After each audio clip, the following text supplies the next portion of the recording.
Good morning and welcome to Get Real America. I'm Bill Edwards. I'm Brittany Brown. Glad to have you aboard. Here it is, Hump Day, Wednesday, the final day of May. I can't even believe it. June 1st tomorrow, and guess what? You know what we're going to get hit with tomorrow? Well, the start of hurricane season. And it's also the start of the month of Pride. Oh, send up a flare. Yes. Yeah, we're proud here. We're proud to be straight. Well, when is Straight Pride Month, by the way? It doesn't exist. Oh. Also, yeah, it's interesting. The thing that bothers me, Bill, is that I guess maybe at one point I understood why they needed pride, but at the end of the day, they have more privileges than a lot of other people in the population. Well, it's like it was a civil rights movement that I lived through in the 60s, and it turns out they were not asking for equal rights because they got equality. When you've had equal opportunity, you've had equality. I'm sorry. You can rearrange the language any way you want to, but there's no other language in the world that tells otherwise. Suddenly they were asking for privileges. So whenever you saw an advertisement from then on, you saw the advertisement, and they're advertising for personnel that women and minorities are welcome to apply. That means that if you're singling white, you don't stand a snowball's chance in hell. Well, and my thing is it's fine to ask for equal rights. It's not okay to ask to be special, and I think that that's where we're at. Everyone wants to be special. Exactly where we are. And I'm sorry, let's just treat everyone fairly. Let's try that for a change. I don't know that we'll see that, but but they are destroying women, timeline, all of that stuff. So and let's get back to the concept of you can do the job. When cringe Jean-Pierre was asked about all this equality at the White House and people who are qualified for the job, well, it doesn't make any difference. We've got the most gays, we've got the most black, we've got the most this, we've got the most that, and checking off all the boxes, and she checks off 3 or 4 of them, so she gets this extra pay, I guess. But at no point did she say that any of them were qualified for the job. Just like if they finally approved this guy that they put forward for the FAA, who doesn't know what an airplane is. I have not seen that. So it's pathetic. Qualify for the job. Do your job. I agree, and we have a lot of people not working right now. If you try to get anything done in your house, forget it. It's hard to find contractors. It's hard to find plumbers. It's hard to find, anyone that's willing to do a job right now. My wife does property management, and I can assure you that it's a nightmare. They are getting their knees bloody at the office, begging people to. So if you are a handyman or a handy person or a handy transgender, we can use you if you know what you're doing. Yes, 100% agree. I think that more people need to go to work. We'll get into the debt ceiling stuff, but I think that that's a huge mistake that McCarthy's making as well. They did put in some work requirements, but not anything that's going to make that big of a difference. And where was that 87,000 IRS workers that we weren't going to hire? Oh, I think that they found their way into this debt ceiling bill. That'll be darn. Yeah, very interesting. Yeah. I'm still tired of waiting for the Republicans to grow a backbone. There are a few of them, but in fact, we're going to show you one here in a minute. Yes, and Bill, I'm a little bit exhausted from the boycotts. Mm-hmm.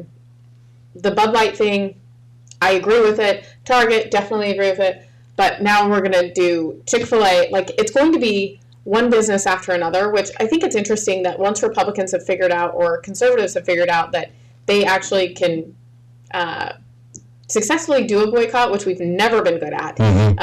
They have been successful, but these companies, they're exhausting us because they're all going woke, all of them, and it's because they've changed the name of this thing, but it's basically a corporate credit score, and they're making it so you have to have a DEI person in order to get funding from a lot of these other agencies. and everything is tied in. George Soros funds, I think it's called like HRB or HBR or something like that, but they're the ones that go in and give you your rating for the CEI. And that's how you get some of the capital that you need for your business to grow and expand. So that's why a lot of these corporate companies are continuing to do this, and also going against the consumer. There are some pushbacks that are being quite successful. There are a lot of states, I think, including Georgia, that's going against the there was an ESL hiring processes, or whatever 3 letters are that are popular these days. DEI. Besides FBI. Yeah. And so the Federal Bureau of Intimidation. So whatever, but we're going to have to start standing up. Well, and if we're let's just not call it a boycott. Let's call it, we're going to choose to spend our money differently. When it comes to Bud Light, I think that there are plenty of options, but there's a great option that actually started right here in Georgia, and it's a great beer from what I understand. I do not drink beer. I don't either. But so if you let us know how it is. Yeah, for sure. But it's the Ultra Right beer. So, Ultra Right. Yes, we have a commercial. We have Ultra Right, and now we have Ultra Right. America's been drinking beer from a company that doesn't even know which restroom to use. That's why I created Conservative Dad's Ultra Right 100% woke-free beer. As conservatives, we're constantly getting hit in the face, left and right, by the woke mind virus. But the last place we want it is in our beer. If you know which bathroom to use, you know what beer you should be drinking. Stop giving money to woke corporations that hate our values.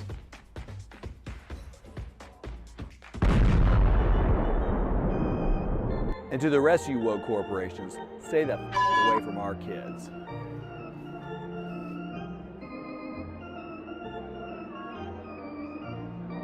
Buy yours online in 42 states at ultrarightbeer.com. Okay, so this beer is taken off, but it is a Georgia company, which I think is important, at least for me. I think supporting local is always the best, and they believe in our values. So, And I'm sure that a lot of people might even think that's a parody of some sort, because if I had seen that for the first time without knowing what it was, I might have thought the Babylon Bee put that together. Right. But it is a real product. Yes. And they're right here in Georgia. You know where? I'm not sure. They also have, so here's the other interesting thing. They have to work with a bunch of different brewers and things like that to be able to get it canned and all of that. So I do know that they just opened another brewery in Florida.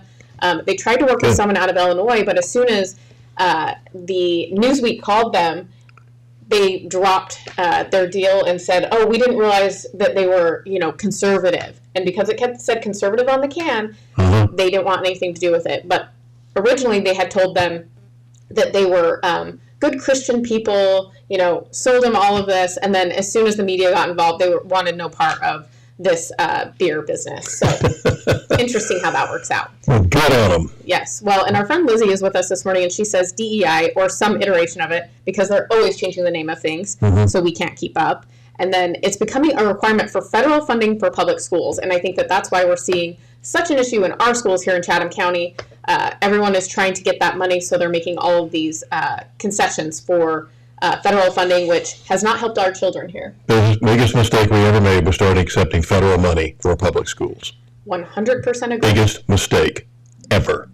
Well, and the taxes that we pay, our property taxes, more than 50% of that goes to the schools. Like, how does that make you feel? And with our school system here, they only allow parents to complain. But as a stakeholder and as someone that paid taxes for the school, I believe that I should be able to complain, and it should matter. Without a doubt, because you're paying for it one way or the other. Even if you're sending your kids to private schools, you're also paying taxes to keep the public schools in business. Yeah, so my voice should matter, but with our school board and with our school system, it definitely does not. So if you know a parent, please have them reach out to us. We would love to have them get involved in the fight against the public schools here, because we are not getting our money's worth, and our kids are not graduating with the skills they need to go out into the world, let alone go out to college. I mean, they can't even get like a regular job.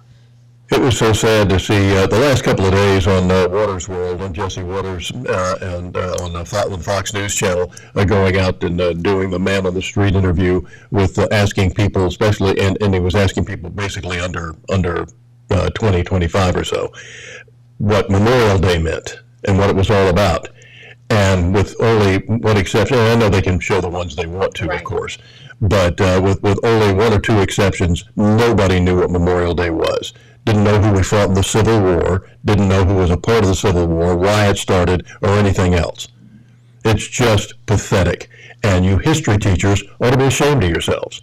Well, I don't even know if they teach history. Like, I'm curious Yeah, really. because definitely doesn't feel like our kids are learning a lot or retaining anything, honestly. Well, I do, and I did got my master's degree at Armstrong, what was Armstrong State University at the time, about 10 years ago. And my thesis was the No Child Left Behind Act was a part horrible of it, idea. yeah, and the part of the Bush administration. But I said, if we take out social studies from school, every child will be left behind. And I went in several history classes, and I was very impressed with it, and in public schools. And I was very impressed with the teachers and what they were doing. One of them, I went into Islands High School, and the history teacher there had a bulletin board that had all this World War I stuff put up, and headline, newspaper clippings, and all sorts. It was really neat, and he gave a very good presentation. And he said, "I would like to do this for a week. I have a day." So this is part of the problem. You've got to go through so much, and you've got to get through this, that, and the other, and that's one of the problems that the teachers themselves. We paint with a broad brush here about public education. There are some fantastic teachers in public education. The unfortunate part is that their hands are tied, and in many cases they have to go through so much, and they can only devote so much to a particular course, and it goes on, and all the paperwork that they've got to fill out to make sure that they have. Well, I also think that we've gotten in the habit of teaching to a test because of this No Child Left Behind stuff. We're teaching to a test instead of teaching what kids should be learning. And I think that's become a huge problem in the public schools.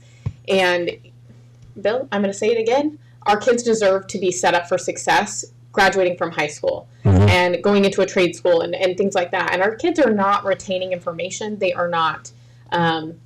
they're not educated on the most basic things. And it's kind of scary to me to have a conversation with young people because they literally have no idea. They're looking at a 30-second video on TikTok and think they're educated on something. I have gotten in many debates with my friend's 16-year-old who thinks he knows everything because he watches TikTok. And then we start having a conversation and he's like, oh, that's how that works? It's like, yeah. Yeah, that's how that works.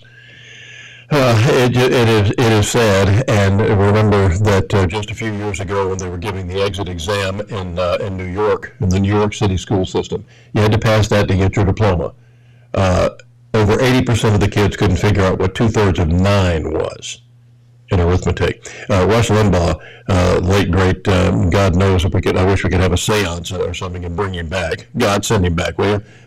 Yeah. But he gave he talked about a test that they gave in Iowa back in the mid 1800s, and it would. I think I'll talk about it a little bit more right after the break. But what did you hear about this test compared to what we have now, and what this test qualified you for? Next. We'll be right back.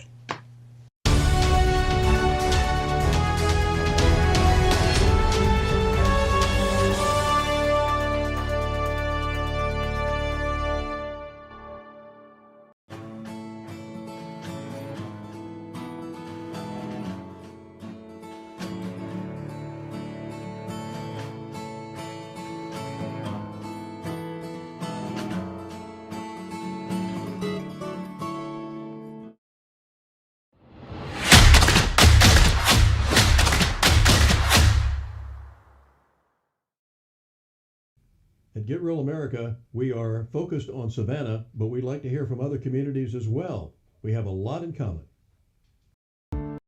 Serving the Savannah area with the power of the Shield since 1934, with personal insurance, employee benefits, and business insurance. With integrity, security, and trust. For more information, go to thepoweroftheshield.com.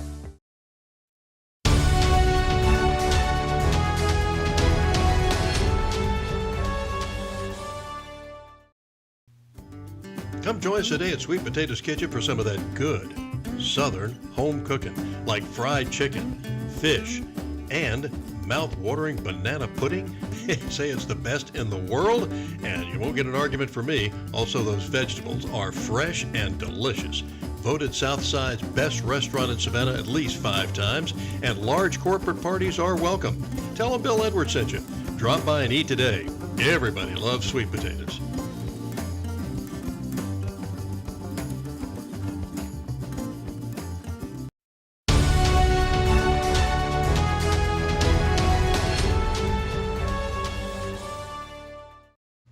Welcome back to Get Real America. I'm Bill Edwards. I'm Brittany Brown. Happy Wednesday. Here it is, the last day of May 31st, as we get ready for the start of hurricane season that begins tomorrow. But They say it's going to be an average one, so I'm good with that good. because I think Savannah's fared pretty well. Good old average.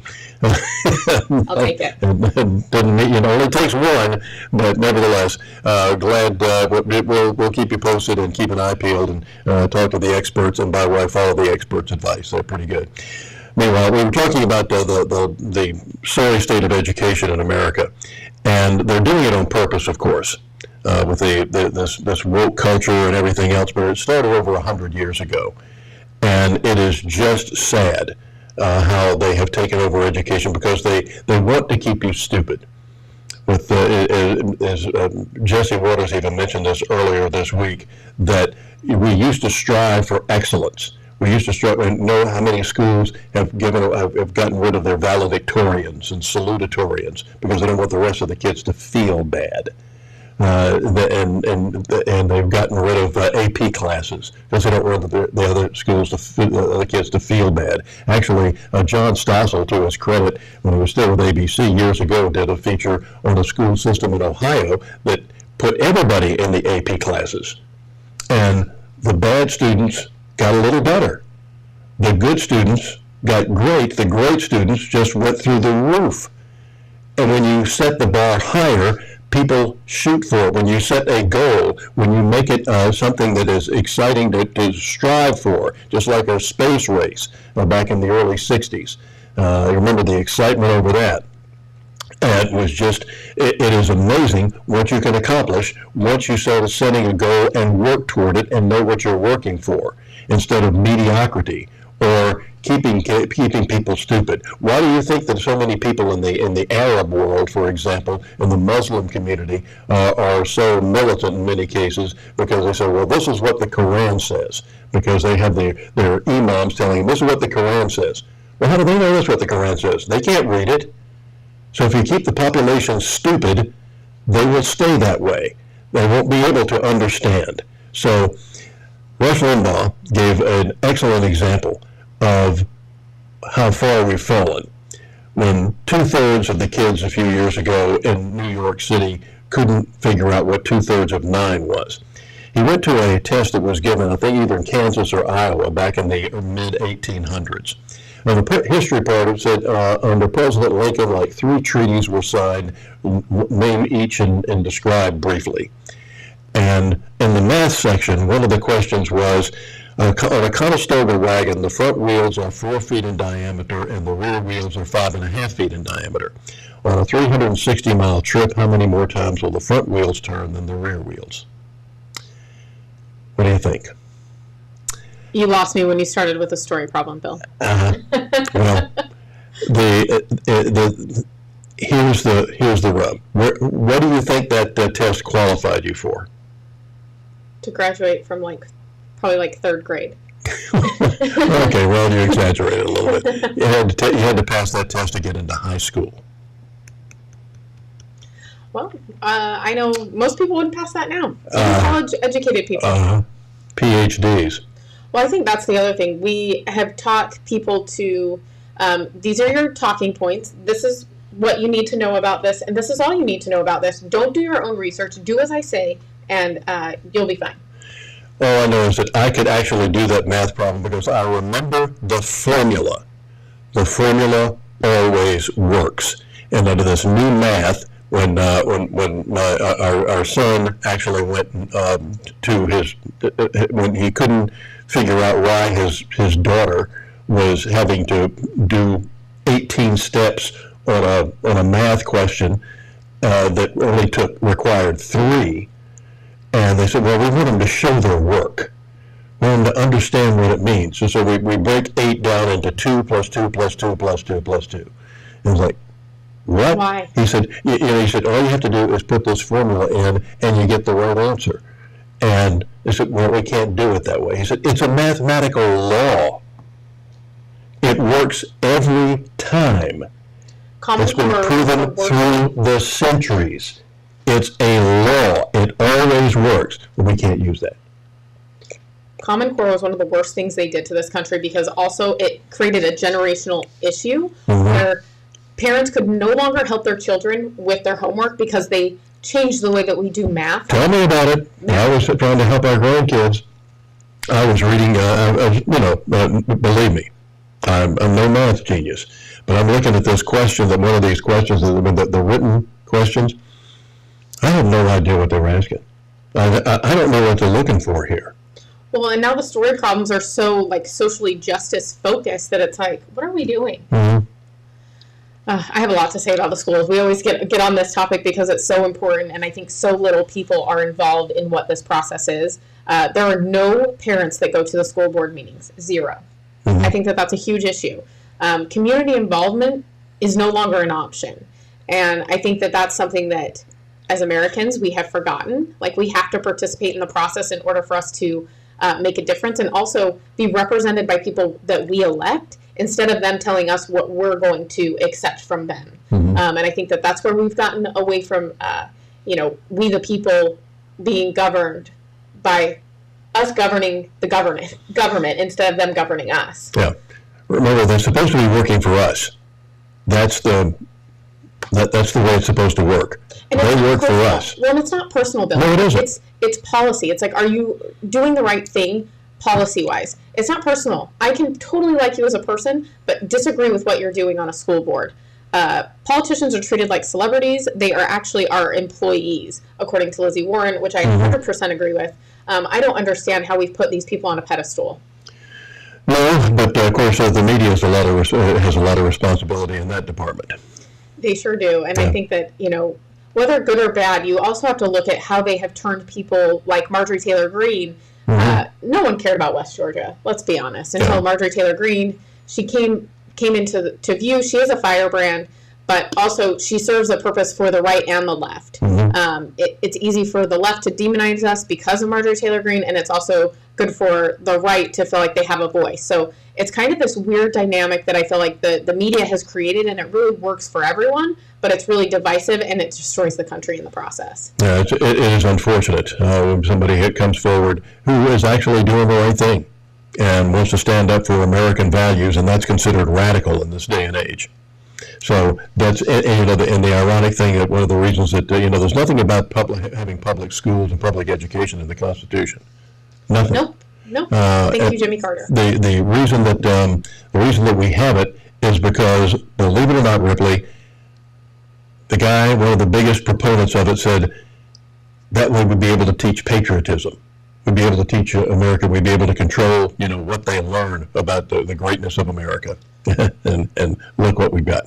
Well, it's a double-edged sword. Well, it definitely is. And I think you also have to consider that everyone starts with the positive thing in mind, like how it can help. But I don't think that we often look at the unintended consequences. Yes. Yeah, there you go. Even these iPhones that we carry around in our pockets, they've had a lot of unintended consequences. I think that the reason that Steve Jobs wanted us to all have access was so that we were all more knowledgeable. But really, it's become an addictive thing for all of us. I don't think anyone's exempt from that. Good point. Yeah. Lizzie Warren says Marjorie Taylor Greene is demonized partly as a warning to anyone else who dares speak out. Yeah, and that's what they try to do, is when you do speak out, is to give you this horrible complex, and you're demonized to the point where, in fact, some people are attacked, killed in many cases, harassed, or harassed, just as a warning. Well, who else is getting a warning right now in Texas? Ken Paxton, one of the best AGs we've had, without a doubt. And because he's trying to get to the bottom of the of the things for the bad guys, now all of a sudden he's on the hot seat. Yep, his trial begins this summer. Very sad to see this happening in Texas, especially since a lot of people in other states have really looked to him to file lawsuits and try to get others on board to fight back against this administration. Yeah, the king of Texas being the actually ideal place for windmills worked well. Yeah, and we have some information about what this looks like and hopefully how people are going to vote on his impeachment. Indeed. You know, anytime the legislature, no matter what legislature it is, does an impeachment, it should be above reproach. There should be no questions. It should be so clean, so perfect that it doesn't go down in history as a sham, as a political weaponization of the General Investigating Committee. And this was all of those. This was absolutely political targeting. I don't think it was about whether he's guilty or innocent, because, you know, the courts decide that. Essentially, the Senate will end up looking into that as well. But most of our no votes were strictly because the process was so flawed and so despicable. You know, there was 6 investigators hired out of Harris County. They all worked with the Democrat vice chair of the committee. 3 of them were fired from their job. 3 to 4 of them are Democrats. The 2 people that were impeached prior to this in Texas history were given due process. They were afforded the opportunity to have open meetings and committees. They were asked questions. This was done in secrecy for 2.5 months. When Paxton's office found out about it, they went to the hearing that was open. They tried to testify. They didn't allow them to. It was just a despicable display of political weaponization of a committee to do a political attack literally hours after Attorney General Paxton made a statement against the sitting speaker for being intoxicated on the dais. So the reason they are going after him is because he did call out their speaker there. His last name is Dade, and Fountain of eloquence. Just a fountain of eloquence. I mean, I don't know how these people keep getting elected. We have people like Fetterman who can't. And here's the thing. I'm not going against the fact that they have a health condition. That's a horrible thing. But when you are representing people and you're making decisions for the most powerful country in the entire world, you've got to be at the top of your game. Mm-hmm. I'm sorry. You cannot have these health conditions which impair you to make good decisions. And of course, when you and of course they use this. We've talked about the double-edged sword. That they use this as a weapon as well, because they'll say if you're criticizing this person because you're making fun of their allergy, you're making fun of their whatever problem that they have. You're an ableist. Yeah. So you every time you turn around, they've got some excuse as to why this person should be there, and that you shouldn't be criticizing them. Well, here's the thing, Bill. We can all be victims.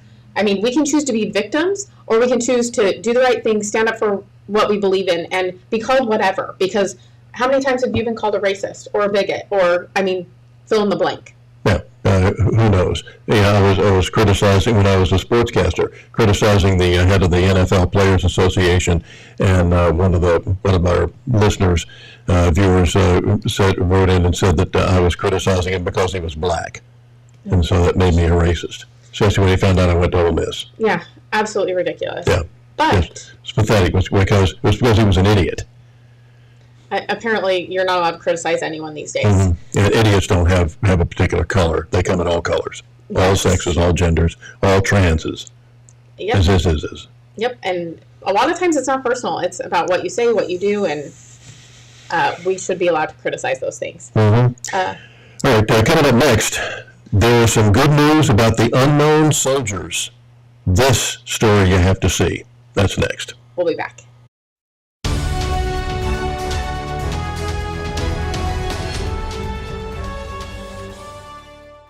At Get Real America, we want to make sure that the real story gets out, and you can help us as a sponsor or as an advertiser to make sure that word does get out to the community. Be a sponsor and support your local community here at Get Real America.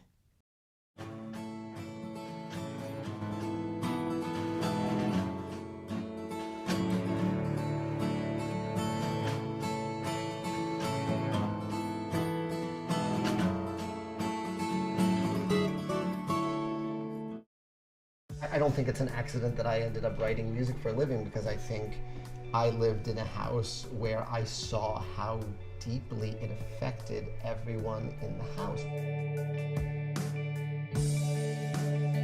And just how much everyone defined themselves by the music they listened to. Music as a framework, I think, gave my parents my identity from a young age. You can like any music that you want if it makes you feel happy.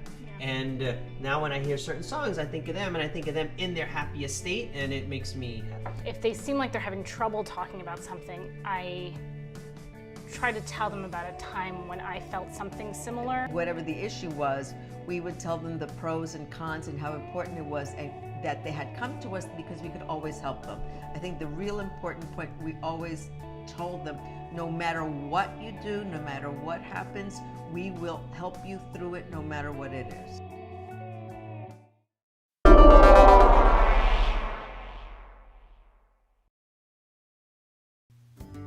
Come join us today at Sweet Potatoes Kitchen for some of that good Southern home cooking, like fried chicken, fish, and mouth-watering banana pudding.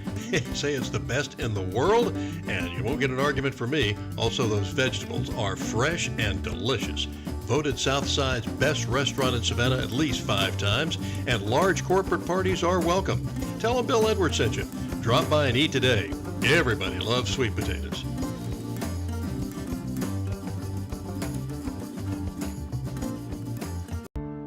Serving the Savannah area with the power of the Shield since 1934, with personal insurance, employee benefits, and business insurance. With integrity, security, and trust. For more information, go to thepoweroftheshield.com.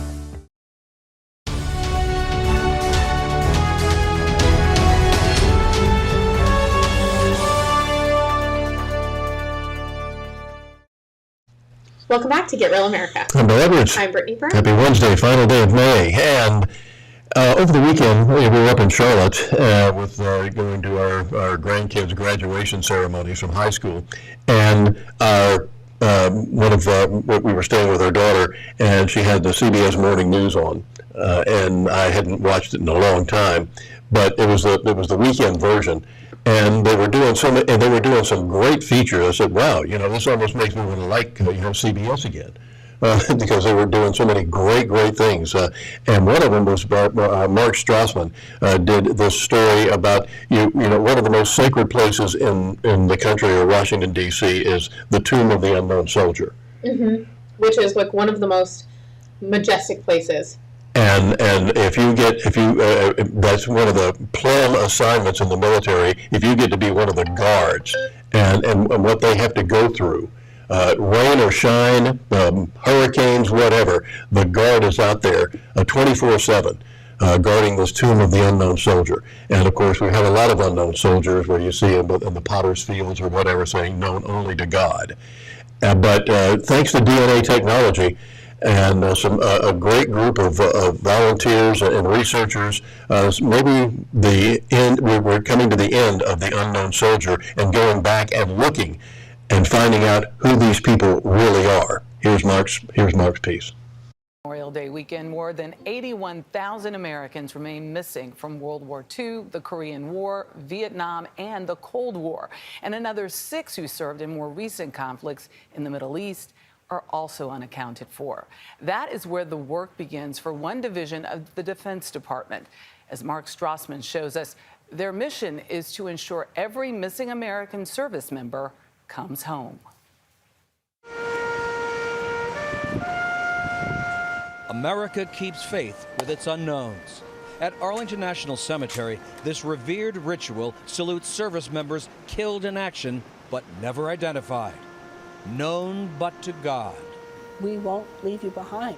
Doesn't matter if it's been 80 years or yesterday, we make that promise to you.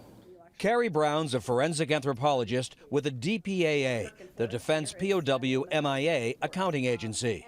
At this lab near Omaha and another on Oahu, scientists try to solve puzzles, identifying hundreds of remains, each a nameless service member killed in combat. Each forensic case typically takes years. They rely on DNA, dental records, sinus records, and chest x-rays. This Nebraska lab has 80 tables of remains and personal effects. In January 1945, this B-17's crew went down in a German field with 5 MIAs. One died wearing this wedding ring. The poignant moments is when you're looking at items that a person had on them when they died. When this life-changing event occurred, life-changing for him, for his entire family, for generations to come. Judy Wade's family knows all about generational grief. My granddaddy just never would let that go. He never would let go of the fact that his baby had gone off to war and died and didn't come home. Army Corporal Luther Story, her uncle, killed in Korea on September 1st, 1950. Story's backstory, a true war hero. During one battle in Korea, his Army citation says he killed or wounded 100 enemy soldiers. The 18-year-old died protecting his unit. One called him the bravest soldier I ever met. Story earned the Medal of Honor, General Omar Bradley presenting it to Story's father. Did you give up hope? No. But for decades, Story's remains went unidentified, like hundreds of sailors killed aboard the USS Oklahoma when it capsized during the attack on Pearl Harbor. When we can put a face to the remains, you get even more connected to what you're doing. Carrie Lagarde's team identified 362 sets of remains from the ship and returned them to their families, including the Barber brothers, Malcolm, Leroy, and Randolph. Their mother received this photo taken aboard ship weeks after they were killed. It's hard not to be emotional about what happened to them and, and what they went through and what their families went through. These sailors, killed on the day that began World War II for the U.S., identified in the same building where 1940s workers built the Enola Gay, the bomber that ended the war. Since 2015, the DPAA has identified nearly 1,200 soldiers, sailors, airmen, and Marines, remains returned from 45 countries. And Judy Wade, after 73 years, the family finally got word last month. Luther's Story has been identified. You must have been blown away. I was. It was like every brain cell I had went like that. It exploded in my head. Did your heart skip a beat? My whole body did. I always had a fantasy when I was a child that he really hadn't died, that somehow he had survived and someone had taken care of him. One day, he was going to come home. But even now, you say that and there's a catch in your throat. Well,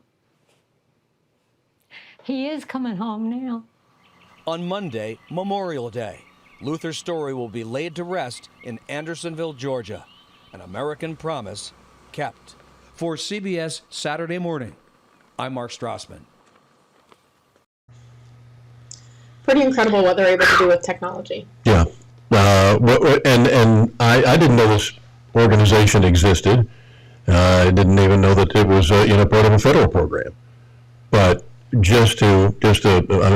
still have I'm tearing up here over the fact that these people are finally getting their loved ones returned home, finding what happened to them, and all of these unknowns are becoming known not just to God, but to their families and to the rest of us.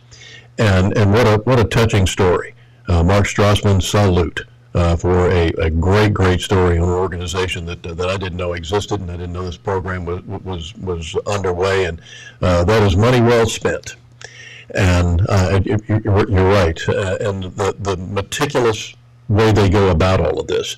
And if you've ever seen, there is a great movie that I want you to go back and watch. You can get it on Netflix or whatever, called The Sullivans, and it is about 5 brothers who served in the Navy in World War II. And great movie. I saw it in one of those late night movies, so it's old. It's one of those late night movies when I was a kid, and I didn't know the story at the time. And absolute true story of 5 brothers who served in the Navy, and they were so close. It was such a close-knit family. Brittany, that they insisted, they went to the Army to sign up for, for the draft or whatever, or to get to go into the service right after the bombing of Pearl Harbor. And the Army said, and they said, you have to put us all in the same unit. The Army said, we don't do that.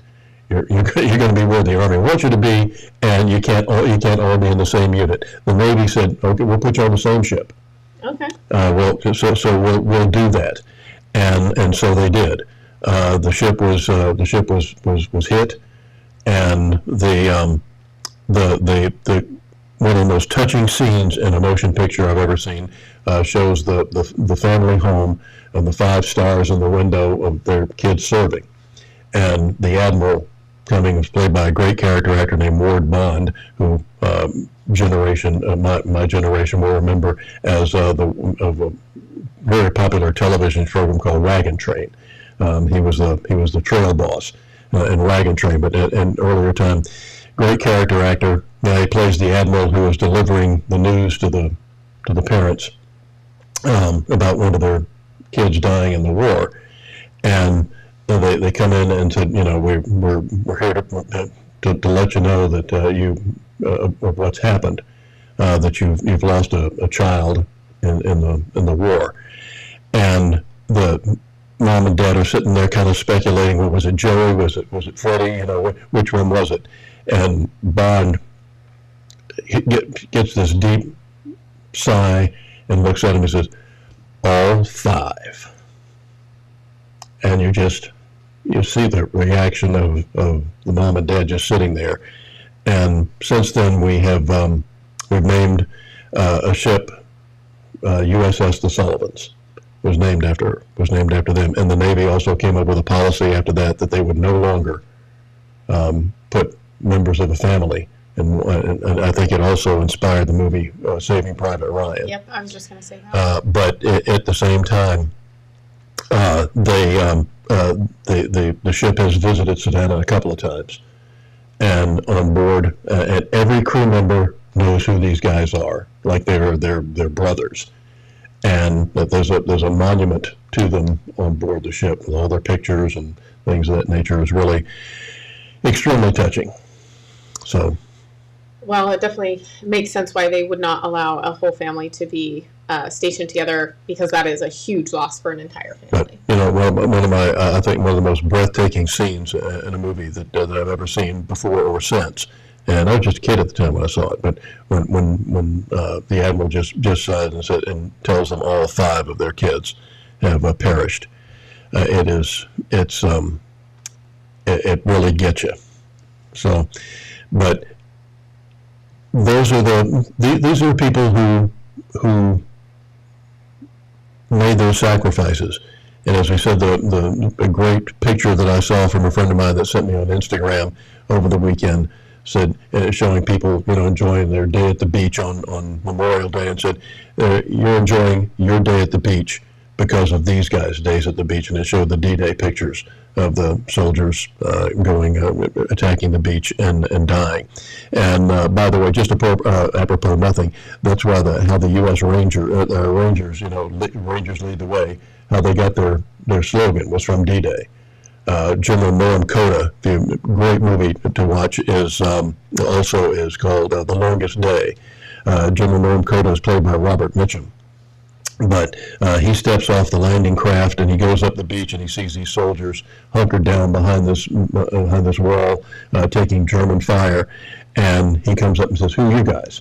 And I said, "We're the 1st Ranger Battalion." And we said, "Well, let's don't die here. Let's go inland and die." And so, damn it, Rangers. I'll clean this up a little bit. Damn it, Rangers lead the way. And that's been their slogan ever since. Right. Lots of touching stories when it comes to the military, and I hope that everyone is teaching their kids and grandkids what it really means for Memorial Day, and all of these people that have decided to volunteer to be in a position where, if at any time we needed to go to war, they would. Yeah. So when we get back, we'll be talking more about Memorial Day and some of the people that you got to meet with this weekend. Yep. Big celebrations here locally. We're going to show you one of the best ones next.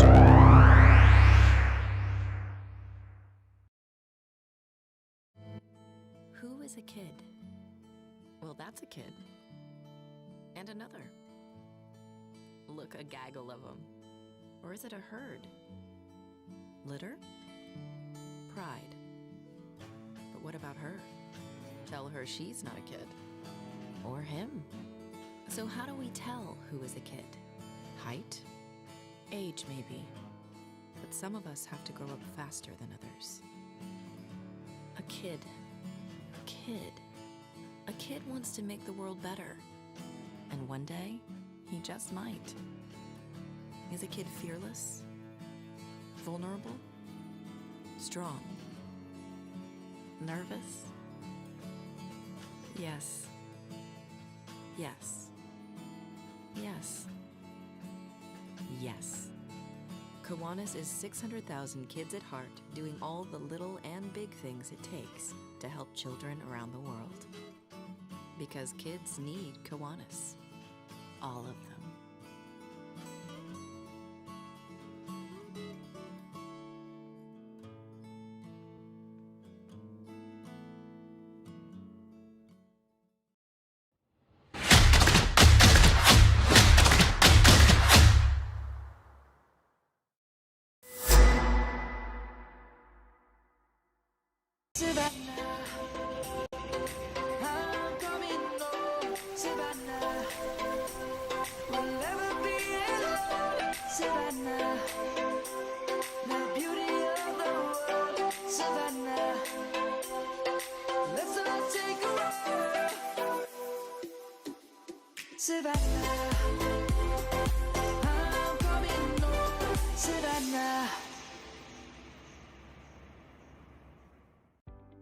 When you're looking to buy a business or sell a business, the experts at Best Business Brokers have you covered. Whether you're ready to cash in on your years of hard work or you're taking that first step in buying a business of your own, they're here to guide you through the process and make sure you get the best outcome possible. By having Best Business Brokers assist you when you buy a business or sell a business, they handle the legwork of the intricate process. This ensures a smooth transition of ownership, allowing you to get to work immediately or receive payment for your business as soon as possible. With base operations in Savannah and Charleston, they service all of Georgia and South Carolina. If you're considering starting a business here, the mild winters and 5-tiered economic areas make these the perfect places to do so. If you're ready to buy a business or sell a business, then you're ready to contact Best Business Brokers. Visit their website at b3brokers.com or call at 912-349-0940. Serving the Savannah area with the power of the Shield since 1934, with personal insurance, employee benefits, and business insurance, with integrity, security, and trust. For more information, go to thepoweroftheshield.com. Come join us today at Sweet Potatoes Kitchen for some of that good Southern home cooking, like fried chicken, fish, and mouth-watering banana pudding. Say it's the best in the world, and you won't get an argument from me. Also, those vegetables are fresh and delicious. Voted Southside's best restaurant in Savannah at least 5 times, and large corporate parties are welcome. Tell them Bill Edwards sent you. Drop by and eat today. Everybody loves sweet potatoes.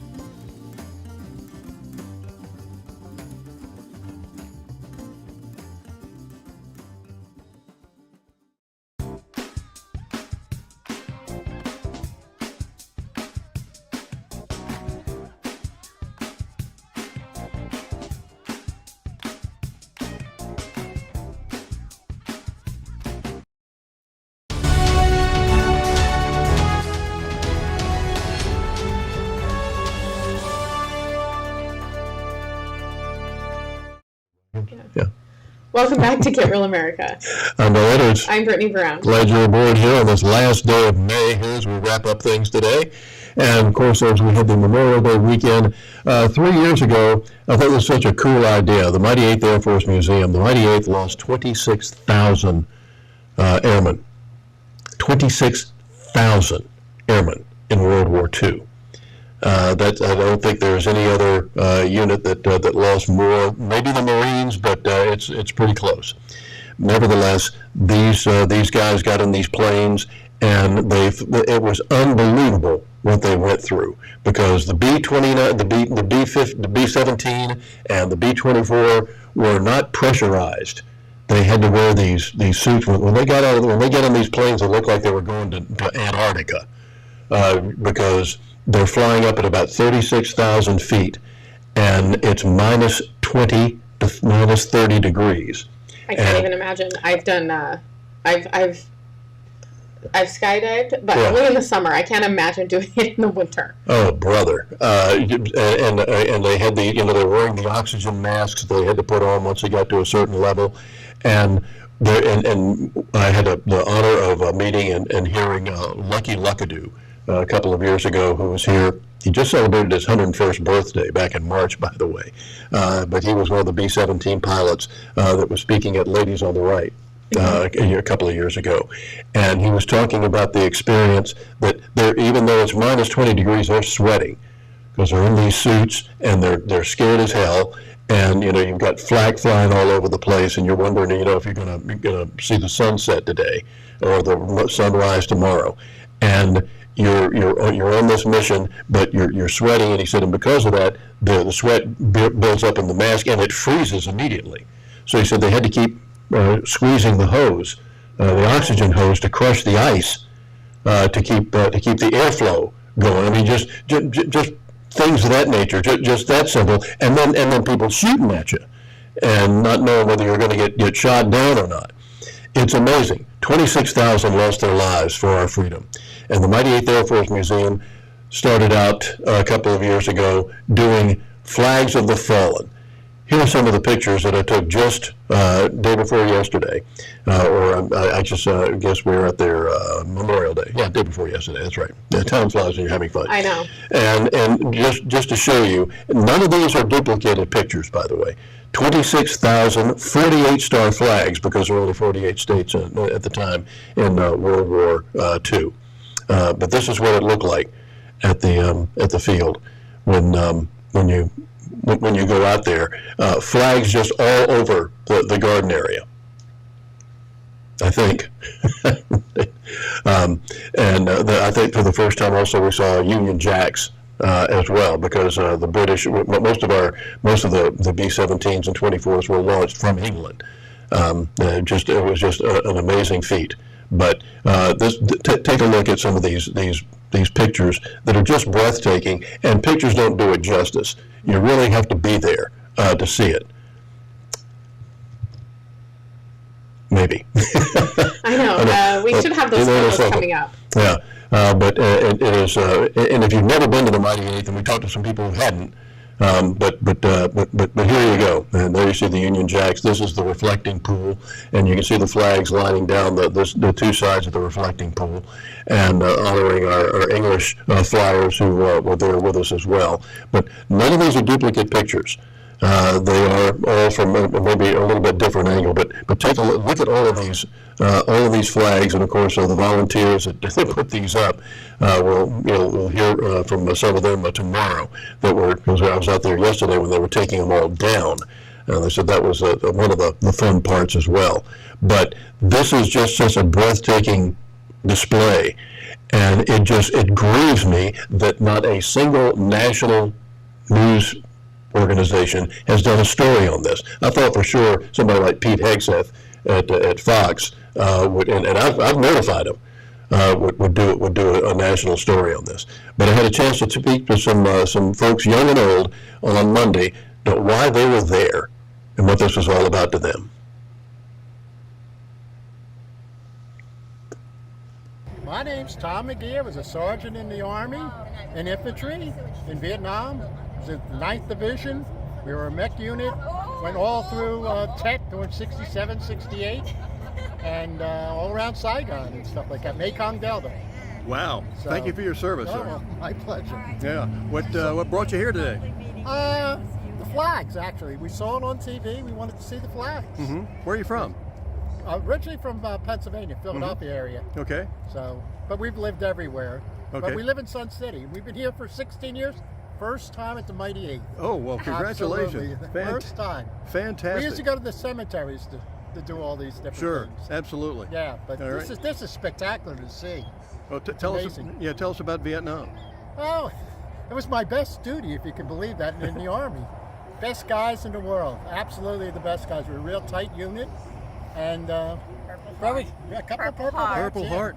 Yeah. Oh, couple, all right. You know, just lucky, but you know, it was good days and bad days. It's like going to work. You know, you have good days and bad days. That's the true. way, you know, That's we true. did it. Everybody was young, so most of the guys had a lot of college in them. So, you know, whether they were a college graduate or 2 years, 3 years, and stuff. Yeah. It was just a lot of that. So you had a lot of people that were intelligent and stuff like that, and you met people from all over the United States. Oh, of course. Which was really interesting because my world was about a 7-block thing growing up as a kid and stuff. But once I got into service, met a lot of different people. Well, this gives you an idea of what 26,000 means, doesn't it? Oh, absolutely, absolutely, to see all what that these guys stuff. did. And I was, you know, we were living in D.C. when they dedicated the Vietnam Memorial Wall. So I went down to that, and I was the only guy in a tie. Everybody else had a ponytail, but I was in a suit. Good for you. And most of these guys were supply sergeants or whatever that. But I was an infantry. God love you. But the nice thing is, there was one guy, I was looking to see if I'd meet anybody from my unit, and they weren't there, but I met a guy from the 9th Division, and he was a Medal of Honor winner. Oh. Unbelievable. A guy named Smith, red-haired guy. And I see him every now and then on TV. You know, they'll show some Medal of Honors, and he's one of the guys. All right. How are you spelling McGee? McGee. Gotcha. Yeah. All right. Thank you for your service. God bless. My pleasure. It was my All right. pleasure, too. All right. Take care. Do it again. Yes, sir. Me too. Absolutely. Do it again. Absolutely. All right. Where are you from, Hayden? Originally from Virginia, Rocky Mount, Virginia, but now I live here in Effingham County. Okay. What brought you in here today? It's Memorial Day, so I came out here to kind of show some love to the veterans, as well as never been here before. So. Oh, okay. And you just put this together? Yes, sir. It's a little P-40 Warhawk. It's my favorite plane. So, kind of glad that they had it today. Yeah. What'd you like about it? In my opinion, it's the plane that won the war. I mean, it's a really good fighter jet. It's kind of the one that's the most notorious, looks-wise, as it being the Flying Tiger, or a lot of people call it the Shark Face. I don't know. It's just one that I've always liked. Okay. And what do your fellow students and all know about World War II and stuff? Are we teaching this anymore? I feel like not enough. A lot of people don't know enough about World War II. I feel like a lot of it's kind of looked over, or a lot of stuff is forgotten, or a lot of stuff is just not taught due to moral rights, and a lot of the stuff that a lot of people don't want to teach. Yeah. I feel like it should be kind of taught a little bit more, just because it's our history. You know? So what got you interested? I think family. I'd say probably family would probably be the most important thing that got me into it. Just my great uncle was in Vietnam. My great grandfather was in World War II. So I don't know. I've always been a big fan of history. Fantastic. What about your future plans? I do HVAC. I love doing it. It's a really fun thing. Has nothing to do with anything about war or anything like that. Of course. That's probably my future. Okay, very good. Well, thank you, and thank your family for their service to our country. Yes, sir. Thank you. Appreciate it, Hayden. Thanks. Well, my friends all call me Moldy. Moldy. And it's ironic. Moldy was my father's nickname when he flew in the Navy. All right. Well, fantastic. Looks like you served also. Yes, sir. Where were you? 11 good years in the Army, 3 in Germany, the rest stateside. And where were you stationed, sir? What was your MOS and stuff? It was 05 Alpha, tactical communications.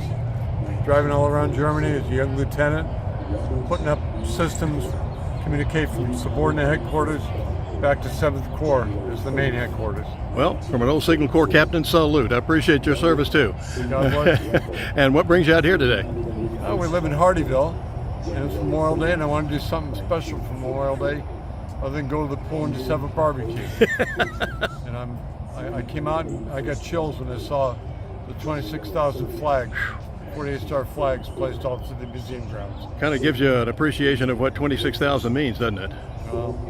Barely scrapes the surface. Mm-hmm. Yes, sir.